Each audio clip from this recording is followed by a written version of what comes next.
Good morning, my dear students. Myself Sanjeev, and on the behalf of Mr. Shiv, because Mr. Shiv have some problems, he is not able to give his homework.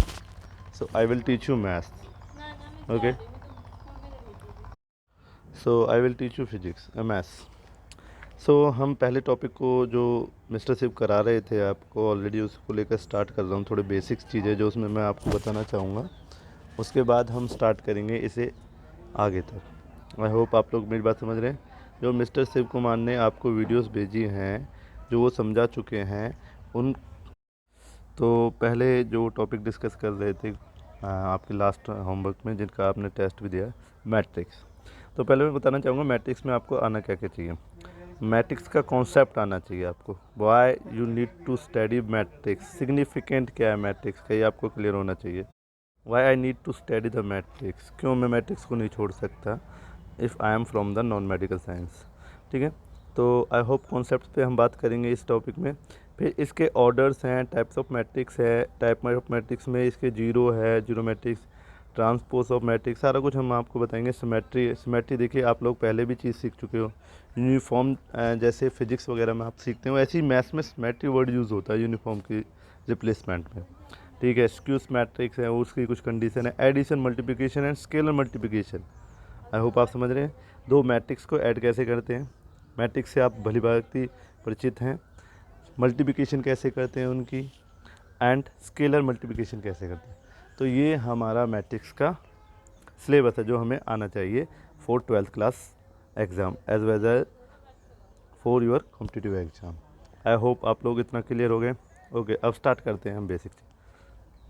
Important बात यहाँ पर मैं discuss करता हूँ, मैं matrix क्यों सीखूँ, what is the significance of matrix, why I need the knowledge regarding to matrix.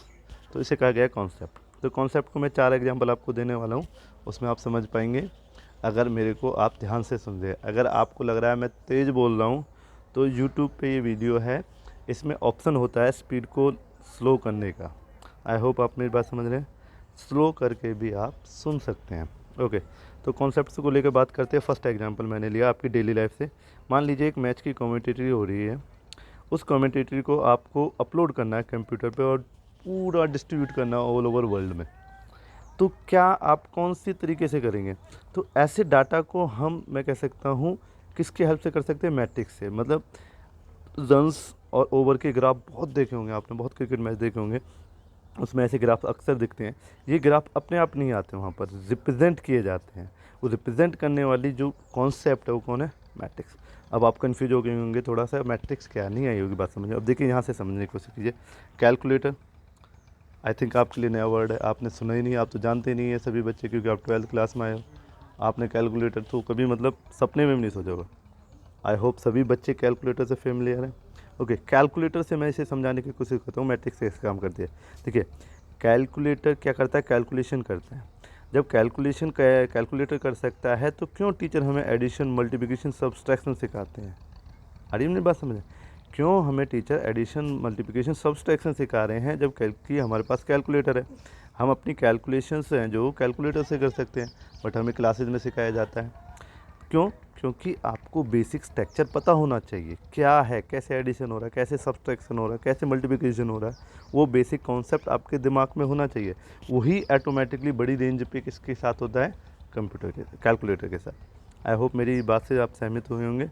तो कैलकुलेटर जैसे काम करता है ऐसे मैट्रिक्स काम करती है। मैट्रिक्स भी हमारे जैसे डाटा को स्टोर करती है, ऐसे जैसे कि मैंने इसका एग्जांपल दिया, और भी मेरे पास एग्जांपल है। एग्जांपल है मेरे पास, एक ग्राउंड है हॉकी का, ठीक है, हॉकी ग्राउंड है, उसमें हॉकी के 4 प्लेयर हैं, जैसे ए प्लेयर, बी। जैसे कि मैच का आपको ग्राउंड दिखाई दे रहा है, इस ग्राउंड में काफ़ी एक्टिविटी हो रही है, वो मैं आपको समझाने की कोशिश करता हूँ।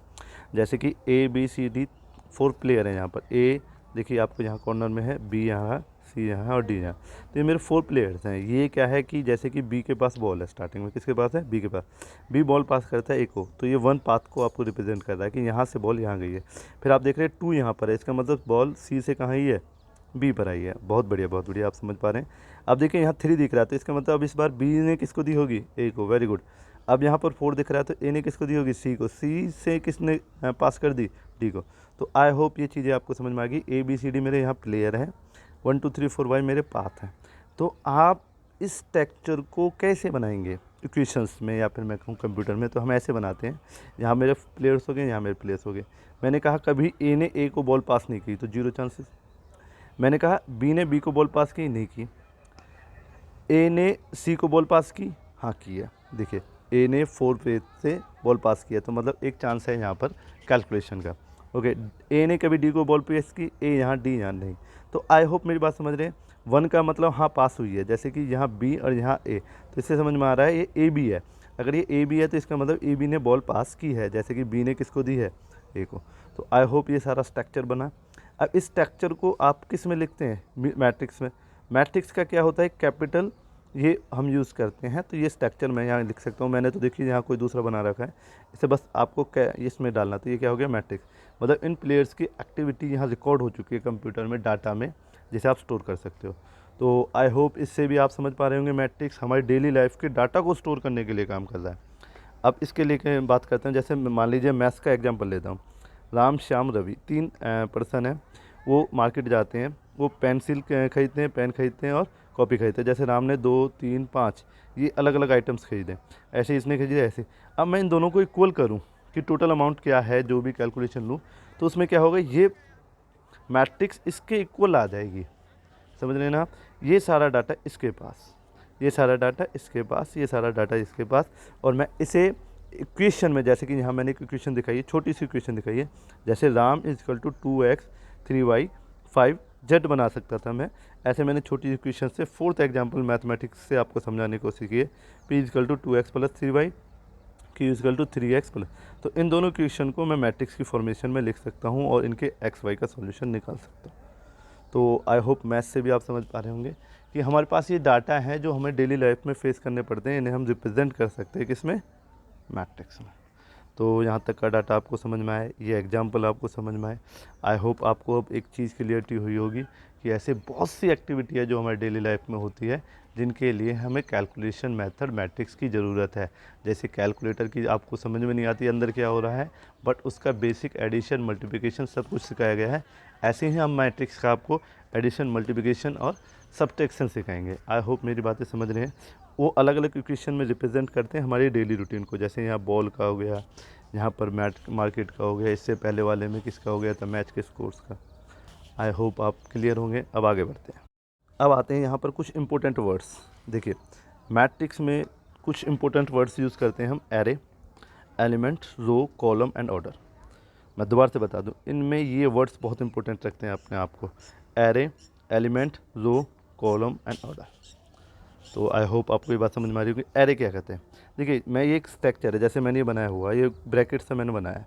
इसके अंदर मैं एलिमेंट डालने वाला हूँ। जैसे मुझे पता है 4 एलिमेंट डालने हैं मुझे, तो 4 एलिमेंट का एक कैलकुलेशन मैं बनाऊँगा। एरे मतलब ढांचा एक मेरे दिमाग में होगा, भाई इतना ढांचा लगेगा। जैसे मान लीजिए मैं एक सीढ़ी बनाना चाहता हूँ फर्स्ट फ्लोर के लिए, तो मुझे पता है अगर मेरे पैरों की कैपेसिटी से बनाऊँ तो मुझे कितना उसमें बीच में स्टेप्स लगाने पड़ेंगे।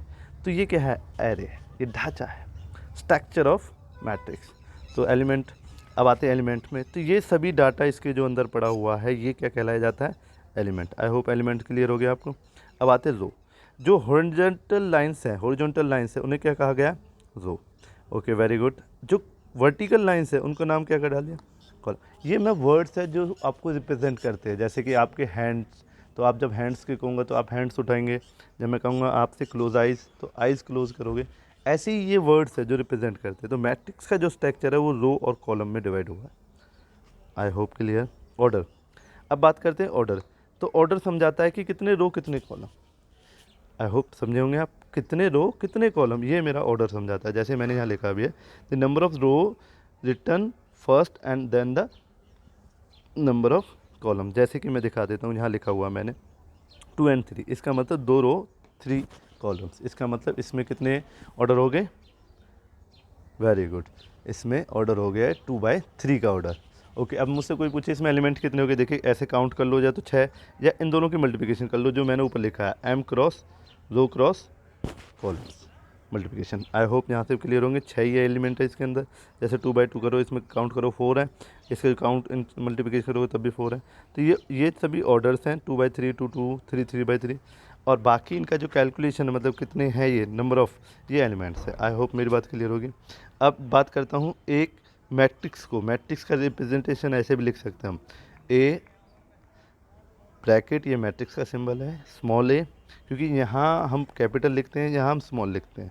मैट्रिक्स के अंदर स्मॉल लिखते हैं, उसके एक जगह जो इक्वल के होता है उसे कैपिटल लिखते हैं।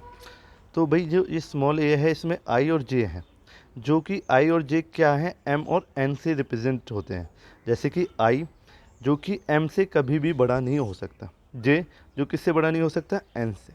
और जो आई और जे हैं वो हमेशा बिलोंग करेंगे नेचुरल नंबर से, समझ रहे हैं। जैसे कि यहाँ इसको ले लेते हैं 1/1, तो इसका मतलब ये 2/1 नहीं होगा, 2/1 होगा तो यहाँ जो ऑर्डर है, ये ऑर्डर है, ये भी 2/1 से ज़्यादा होगा, समझ रहे हैं आप।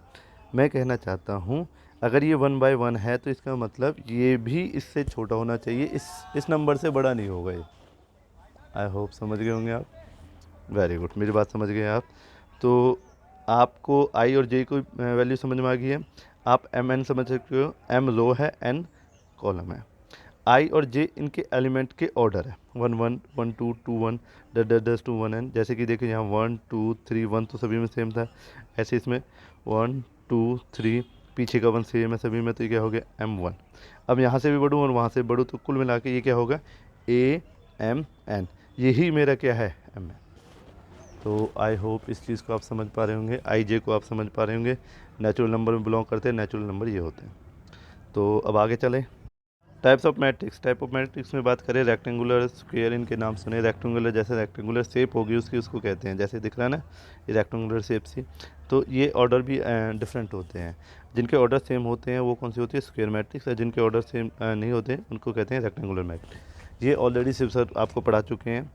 यहाँ तक का डाटा थोड़ा इंपॉर्टेंट था, मैंने भी डिस्कस किया ताकि आपको समझ में आना चाहिए।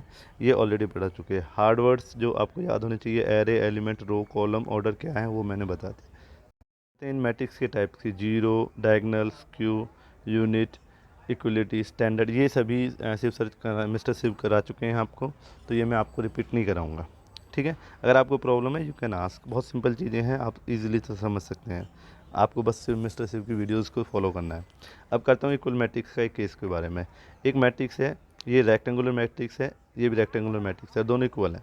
तो इसका मतलब क्या है कि अगर ये इक्वल मैट्रिक को फॉलो करते हैं तो इसका मतलब ये P2 के बराबर है, Q3 के बराबर है, जैसे Q यहाँ पर। तो ये भी ये ऑर्डर, इसके ऑर्डर मस्ट भी इक्वल होने चाहिए, अदरवाइज वो इक्वल मैट्रिक्स नहीं बन पाएंगे। तो इसका मतलब P2 के बराबर, Q3 के बराबर, R5 के बराबर, ऐसे ही S4 7 T9 और U8, ये मैंने लिख दिया, ये आपको समझा दिया। मिस्टर शिव ने भी ये चीज़ समझाई, ये इंपॉर्टेंट था इसलिए मैंने रिवाइज किया। अब बात करता हूँ बहुत बेसिक सी बात, एडिशन कैसे करते हैं दो मैट्रिक्स का। ये दो मैट्रिक्स हैं, ए और बी लगा सकते हो आप, ए प्लस बी, ये ए मैट्रिक्स होगी, ये बी मैट्रिक्स होगी, दोनों का एडिशन कैसे करो। तो बहुत सिंपल सा रूल है कि जो इसका फर्स्ट वैल्यू है A11, इसकी जो B11 वैल्यू है, इन दोनों को ऐड कर दीजिए, जैसे 2 1 1 3 4 5, तो इन सभी को ऐड कर देंगे तो आपका ये ऑर्डर बन जाएगा। फिर इसको आप सॉल्यूशन कर लोगे तो इसका मतलब दो मैट्रिक्स की एक मैट्रिक्स बन गई। रेजिस्टेंस बनाते थे मैं फिजिक्स में कि 3 रेजिस्टेंस का एक रेजिस्टेंस बनाते थे, तो तीनों को या तो सीरीज़ में ऐड कर देते थे, पैरेलल में तो पैरेलल में, तो उनसे 3 का एक बनता था, ऐसे 2 की एक मैट्रिक्स बन गई। आई होप यहाँ तक क्लियर है।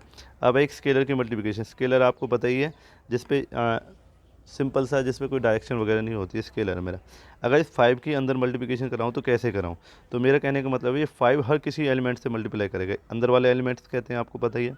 तो 5 2 से मल्टीप्लिकेशन करेगा, माइनस से भी, 3 से भी और 4 से भी, देखिए फिर जो रिजल्ट होगा वो आपका यहाँ पर आ जाएगा। आई होप इसे आप समझ गए, कोई प्रॉब्लम नहीं। ओके, अब आगे चलते हैं। अच्छा सा एग्जांपल आपके पास आ गया है। सिंप्लीफाई कीजिए इस ऑर्डर को, ये दो मैट्रिक्स का ऑर्डर है, इसे सिंगल मैट्रिक्स में बनाना है। सिंप्लीफाई करने का जैसा भी हमने किया, तो कैसे करेंगे देखिए। ये एक स्केलर है, ये भी एक स्केलर है, इन दोनों को अंदर मल्टीप्लिकेशन करते हैं। जैसे कॉस अंदर मल्टीप्लिकेशन होगा, कॉस स्क्वायर, कॉस यहाँ मल्टीप्लिकेशन होगा, फिर कॉस यहाँ पर, कॉस यहाँ पर, देखिए सारा कुछ दिख रहा है। अब ये प्रॉपर दो मैट्रिक्स अंदर बन चुकी हैं। अब देखिए अभी थोड़ी देर पहले हमने किया था, इस वाले चीज़ को इस वाली चीज़ से ऐड कर देंगे, तो sine square plus cos square यहाँ पर हो जाएगा। Sine cos theta is equal to minus, जो माइनस है वो माइनस के सामने रहेगा, उसे मैं कुछ चेंज नहीं कर पाऊँगा, जो साइन है उसके साइन के साथ रहेंगे, ऐसे ही मैंने। तो इसका मतलब दो की एक मैट्रिक्स बन गई। अब दो की एक मैट्रिक्स में मुझे ट्रिग्नोमेट्री में सिखाया गया था cos square plus sine square क्या होगा। आई होप मेरे को क्लियर है। तो इसे मैं क्या कर सकता हूँ 1, इसे मैं क्या कर सकता हूँ 1, ये आपस में कैंसिल कर रहे हैं। आपको पता है sine cos theta is equal to cos theta sine theta, तो ऐसे मल्टीप्लिकेशन आपको पता है इक्वल रहेगा। तो और माइनस साइन अगर बीच में है तो दोनों क्या हो जाएंगे, कैंसिल आउट, तो ये 0 0। आई होप क्लियर है। अब ये जो मैट्रिक्स है, देखिए ये मैंने एग्जांपल इसलिए लिया था, ये मैट्रिक्स काफ़ी चीज़ों की याद दिलाती है। इसे आप डायगोनल मैट्रिक्स भी कह सकते हो क्योंकि बाकी चीज़ें 0 है, डायगोनली वैल्यू एग्जिस्ट कर रही है। इसे आप स्क्यू मैट्रिक्स भी कह सकते हो। स्क्यू मैट्रिक्स और डायगोनल मैट्रिक्स में अंतर ये होता है, डायगोनल मैट्रिक्स में ये 1 और ये 2 भी हो सकता था, पर स्क्यू मैट्रिक्स में ऊपर वाली टर्म का ही नीचे वाला सेम होगा। समझ रहे हैं ना, अगर ये 1 है तो ये 1, ये अगर ये 2 होता तो ये भी 2 होता। ये होता है स्क्यू मैट्रिक्स। तो ये कंडीशन वो है कि ये डायगोनल भी है, स्क्यू मैट्रिक्स भी है, और मोस्ट इंपॉर्टेंट ये यूनिट वेक्टर मैट्रिक्स भी है, मतलब इसे आई मैट्रिक्स कहा जा सकता है। तो आई होप क्लियर है। अब यहाँ पर बात कर लेते हैं क्वेश्चन की। कंस्ट्रक्ट को 2 by 2 मैट्रिक्स, ये बहुत इंपॉर्टेंट क्वेश्चन में आता है। A I J is equal to I upon J. आपको मैं पहले ही बता चुका हूँ, आई और जे रियल नंबर से, नेचुरल नंबर से बिलोंग करेंगे, 0 से अबव ऊपर स्टार्ट करेंगे, 1 से इन्फिनिटी की तरफ। तो आप लोगों को कोई प्रॉब्लम नहीं होगी इसके रिगार्डिंग। बहुत बढ़िया। इस क्वेश्चन को मिस्टर सिम ने भी कराया ऐसे क्वेश्चंस को, तो आप उनकी हेल्प से कर सकते हो। जैसे 1 1 यहाँ रखोगे तो यहाँ भी 1, यहाँ भी 1, यहाँ 1 2 रखोगे तो यहाँ 1, यहाँ 2, यहाँ अगर 2 1 रखोगे तो यहाँ ऊपर 2 नीचे 1, अगर 2 2 रखोगे तो ये भी 2 और नीचे भी 2। तो इसका एक मैट्रिक्स का सिंबल बहुत इजीली तरीके से आप बना सकते हो। ऐसे ही सेम ये होगा, इसको 3/4 के ऑर्डर में रखना है। 3/4 मतलब 3 रो, वेरी गुड, 4 कॉलम, बहुत बढ़िया। तो 3 रो बनाओगे आप इसके, और 4 क्या बनाएंगे, कॉलम्स, और फिर आप इसकी वैल्यू कैलकुलेट कर लोगे। Okay, I know you can do. अब लास्ट वाले क्वेश्चन की मल्टीप्लिकेशन क्वेश्चन कर लेते हैं। ये एग्जांपल आपसे चाहता है एक्स और वाई इक्वल मैट्रिक्स का। आपको समझाया था कि यहाँ के ऑर्डर्स यहाँ इक्वल रहेंगे, पर ये 2 अलग मैट्रिक्स है। इन 2 को सिंपल करके क्या बनाना पड़ेगा, एक मैट्रिक्स, वो आप लोग बना लोगे। उसके बाद इस स्केलर के अंदर मल्टीप्लिकेशन भी कर लोगे आप। फिर ये जो चीज़ें हैं 3x वगैरह जो भी होगा यहाँ पर देखना पड़ेगा। जैसे ये 3x हो जाएगा 3y, तो 3x 3y के यहाँ के जो एलिमेंट्स होंगे उनके इक्वल हो जाएंगे, पर ये 2 की एक मैट्रिक्स बनानी पड़ेगी। तो आई होप आप बड़े इजीली एक्स वाई जेड के वैल्यू निकालोगे, क्योंकि इसमें इक्वल मैट्रिक्स का कॉन्सेप्ट लग रहा है कि पी क्यू आर अगर एलिमेंट्स है, एस टी यू एलिमेंट्स है, इक्वल मैट्रिक्स में बिलोंग करते हैं, इक्वल हैं, तो P is equal to 2, Q is equal to 3। इस वाले कॉन्सेप्ट का यूज़ करके मैं एक्स भी निकालूंगा, वाई भी निकालूंगा और जेड भी निकालूंगा। आई होप आप लोग क्लियर हैं। अगर आपको किसी प्रकार की भी कोई भी प्रॉब्लम आती है, please contact me without any hesitation. I will guide you properly and I will teach you in absence of Mr. Shiv. When he will cover his problems, he will come. Okay, तब तक आपका homework ना रुके, इसके लिए मैं video बनाता रहूँगा, होमवर्क सेंड करता रहूँगा। Thank you very much.